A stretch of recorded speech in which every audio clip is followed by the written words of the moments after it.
Law की vacancy है, government of India में है। वैकेंसी का नंबर भी काफी ठीक ठाक है। जयपुर में भी है, हैदराबाद में भी है, शिलोंग में भी है, कोलकाता में भी है और नागपुर में भी है, लखनऊ में भी है। कोई एग्जाम नहीं होगा। नमस्ते भाइयों, क्या हालचाल है आप सबके और आप सबको गुड मॉर्निंग। लॉ की वैकेंसी है, गवर्नमेंट ऑफ इंडिया में है। वैकेंसी का नंबर भी काफी ठीक ठाक है। जयपुर में भी है, हैदराबाद में भी है, शिलोंग में भी है, कोलकाता में भी है और नागपुर में भी है, लखनऊ में भी है। तो ऑल ओवर इंडिया में है वैकेंसी। तो जो एलिजिबल है फॉर्म फिल कर देना। और एलिजिबल हर कोई होगा इसमें। जब क्वालिफिकेशन की बात आएगी मैं आपको बताऊंगा। सैलरी भी काफी अच्छी है। कोई एग्जाम नहीं होगा। सबसे बड़ी बात है, कोई एग्जाम नहीं है, डायरेक्ट इंटरव्यू है। आप शॉर्टलिस्ट किए जाओगे, शॉर्टलिस्ट हो जाओगे तो आपका इंटरव्यू होगा। और इंटरव्यू के कई फायदे होते हैं। जॉब लगे ना लगे, बट इंटरव्यू के देने के बहुत फायदे होते हैं। इस वीडियो के एंड में बताऊंगा मैं आपको क्या बेनिफिट रहता है इंटरव्यू देने के। तो वीडियो ढंग से देखना और मिस मत करो।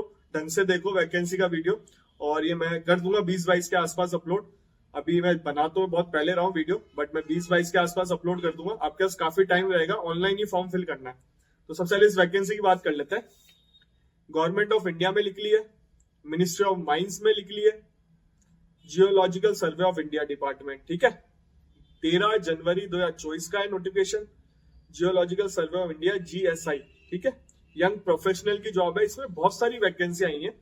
अपन बात करते हैं केवल लीगल वाली। लीगल वाली कौन सी वैकेंसी है, तो आप सीधे आ जाओ, पॉइंट 6 पे आ जाओ।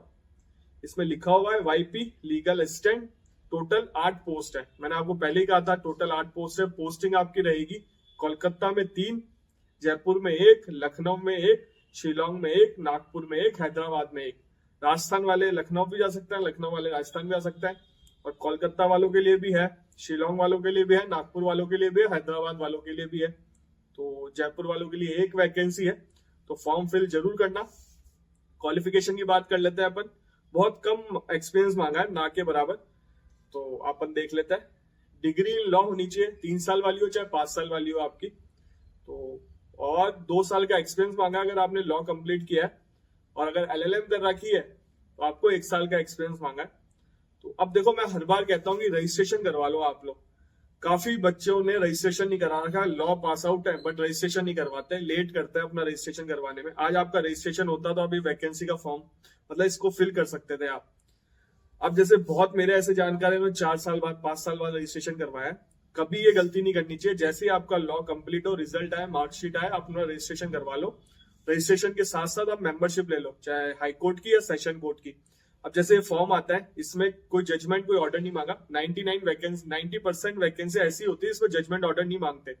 जैसे APO की वैकेंसी आएगी जो राजस्थान में, उसमें भी जजमेंट ऑर्डर नहीं मांगते, केवल रजिस्ट्रेशन मांगते हैं बार काउंसिल में। मेंबरशिप भी नहीं मांगते। आपका रजिस्ट्रेशन है तो आप फॉर्म फिल कर सकते हो। अब मेंबरशिप का बेनिफिट ये रहता है कि आप उनसे सर्टिफिकेट इशू करवा सकते हो। अगर जैसे आपने हाई कोर्ट का मेंबरशिप ले रखी है तो आप उनसे सर्टिफिकेट इशू करवा सकते हो। जिस टाइम से आपकी मेंबरशिप है वो सर्टिफिकेट इशू कर देंगे। साल भर हो गया आपका मेंबरशिप तो 1 साल का सर्टिफिकेट इशू कर देंगे। यहाँ प्रैक्टिस करते हैं। जैसे सेशन कोर्ट में भी है तो 1 साल का, जैसे 1 साल का हो गया कंप्लीट टाइम पीरियड तो इशू कर देंगे 2 साल, 3 साल, 5 साल। जैसे मेरे 4 साल हो गए रजिस्ट्रेशन से, तो मैं 4 साल का सर्टिफिकेट इशू करवा सकता हूँ। कोई किसी वैकेंसी में 4 साल का एक्सपीरियंस मांगा तो ये बेनिफिट होता है। हमेशा रजिस्ट्रेशन करवा के रखो, इस बात का ध्यान रखो। कुछ बच्चे पैसे देख के नहीं कराते, पर करवा लो, बेनिफिट बहुत है। देखो, डिजायरेबल है वर्क। ये court law, expert in legal matter, sufficient working experience in government department, having handle court matter, computer की नॉलेज होनी चाहिए, MS वर्ड, MS एक्सेल। ये डिजायरेबल है, ठीक है। अब आपका काम क्या रहेगा वो बता देता हूँ। जॉब प्रोफाइल क्या रहेगी। देखो, लीगल सपोर्ट देना पड़ेगा, काउंटर एफिडेविट फाइल करने पड़ेंगे, maintain the list of pending court cases, monitor करना पड़ेगा, असिस्ट करना पड़ेगा, और डिसीजन मैटर में भी असिस्ट करना पड़ेगा, पॉलिसी डिसीजन मैटर में भी। और they should deal with court matter including case involving legal issues, examine, मतलब सारा काम लीगल का ही है। और ड्राफ्ट करना पड़ेगा, वेटिंग रिपोर्ट बनानी पड़ेगी, रिप्लाई प्रिपेयर करने पड़ेंगे, लीगल ओपिनियन देनी पड़ेगी, एडवाइस देना पड़ेगा, असिस्ट करना पड़ेगा GSI को, tribunal, civil, commercial court, labour court, high court. Coordinate करना पड़ेगा department of legal affair, government of India, additional solicitor general, assistant solicitor general, senior panel counsel, central government counsel, other advocates. काफी अच्छी job है भैया, बहुत कुछ सीखने को मिलेगा आपको। तो मिस मत करना, ये एक बार पढ़ लेना खुद भी की रेस्पॉन्सिबिलिटी जॉब प्रोफाइल में क्या आ रहा है। तो काफी अच्छी जॉब है जॉब प्रोफाइल, और इस जॉब प्रोफाइल से पता चलता है कि आपकी रेस्पेक्ट भी खूब होगी उस डिपार्टमेंट में, क्योंकि आप डील कर रहे हो सीधे हाई कोर्ट से, तो आपकी रेस्पेक्ट भी काफी अच्छी मिलेगी आपको। तो सिलेक्शन प्रोसेस में साफ साफ लिखा है, selection of young professional through interview by selection committee, साफ साफ लिखा हुआ है। At least 10 eligible candidate if available shall be shortlist for interview पर वैकेंसी, 10 कैंडिडेट को शॉर्टलिस्ट किया जाएगा पर वैकेंसी, साफ साफ लिखा हुआ है। इसमें मैं बता देता हूँ कैसे अप्लाई करना है। देखो हाउ टू अप्लाई लिखा हुआ है, इसको पढ़ लो आप, ये ब्लू पे जाके आपको करना है। Candidate shall have registered sign up themselves with basic personal information, valid mobile number, email address and ये ब्लू हो रहा है, उस पर ओटीपी बेस आएगा, सारी चीज। उसकी ऑफिशियल वेबसाइट बता देता हूँ मैं आपको, लिंक मतलब डिस्क्रिप्शन में भी डाल दूंगा, डिस्क्रिप्शन बॉक्स में लिंक, आप लोग जाके डायरेक्ट चेक क्लिक करना, आप डायरेक्ट पहुंच जाओगे ऑफिशियल वेबसाइट। फिर भी सुन लो आप, www.gsi.government.in पे आपको मिल जाएगा। आपको 10 लीव मिलेगी कैलेंडर ईयर में, लीव कितनी मिलेगी, टैक्स डिडक्शन के बारे में बता रखा है, पुलिस वेरिफिकेशन भी होगा, फी कोई फी नहीं है फॉर्म की, 0 फी है, no fee required to paid by candidate for applying any of the post mention above, साफ साफ लिखा हुआ है। अब इसकी लास्ट डेट बता देता है। प्लेस ऑफ पोस्टिंग मैंने आपको बताई दी, इसकी कहां पे रहेगी, और 70,000 सैलरी है पर मंथ, सैलरी भी काफी अच्छा है। मैक्सिमम एज है 35, ठीक है, मैक्सिमम एज है 35 ईयर, और एडिशनल अलाउंसेस कुछ नहीं मिलेंगे इसमें। इसमें लिखा हुआ young professional will not be entitled to for any separate allowances, कोई एडिशनल अलाउंसेस भी नहीं मिलेंगे। इसकी लास्ट डेट क्या है मैं आपको बता देता हूँ, 13/2/2024, अगले महीने की तारीख 13 वो लास्ट डेट है।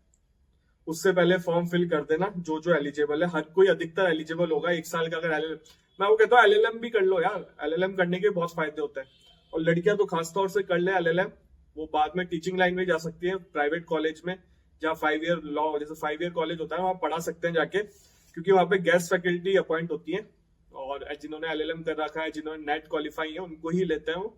तो इस चीज का ध्यान रखें, आजकल नेट क्वालिफाई ज्यादा चल रहा है, तो एलएलएम करोगे तभी नेट कर पाओगे आप, तो एलएलएम भी कर ले। वीडियो अच्छा लगा हो तो लाइक जरूर करना, शेयर करो अपने दोस्तों के साथ, चैनल को सब्सक्राइब कर लो। इस चैनल पे लॉ से रिलेटेड वीडियो आता है, लॉ ऑफिसर की वैकेंसी कहीं पे भी हो, सिविल जज की वैकेंसी कहीं पे भी हो, इस चैनल पे मैं बताता हूँ, टाइमली अपडेट देता हूँ आपको, जिससे आपकी जॉब लग जाए। अपकमिंग वैकेंसी के बारे में बताता हूँ, सिविल जज की अपकमिंग वैकेंसी हो, कोई भी एपीओ की अपकमिंग वैकेंसी हो, ऑल ओवर इंडिया बताता हूँ, पूरे इंडिया में कहीं पे भी कोई भी वैकेंसी है मैं बताता हूँ आपको, चाहे कितना भी समय हो। मतलब समय नहीं है मेरे पास अभी, मुझे कहीं बाहर जाना है, तो मैं पहले वीडियो बना के जा रहा हूँ।